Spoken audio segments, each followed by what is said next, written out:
Пенчо Славейков. Той е български поет, който успешно европеизира родната литература, освобождава я от обществени ангажименти и я издига на по-високо ниво. Пенчо Славейков е син на известния български възрожденски писател и журналист Петко Славейков. На млада възраст той замръзва върху леда на река Марица, което води до разболяването му от паралич. Този нещастен случай го оставя инвалид за цял живот, но именно след него израства и се превръща в поет от световна величина.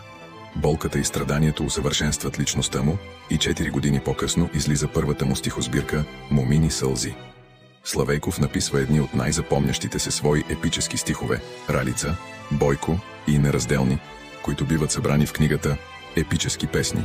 Става член на кръга «Мисъл», който е първият цялостен естетически кръг в България, а по-късно и директор на Народния театър и Народната библиотека. Макар да умира неразбран от читатели и критика, творчеството му безспорно повлиява върху българската душевност.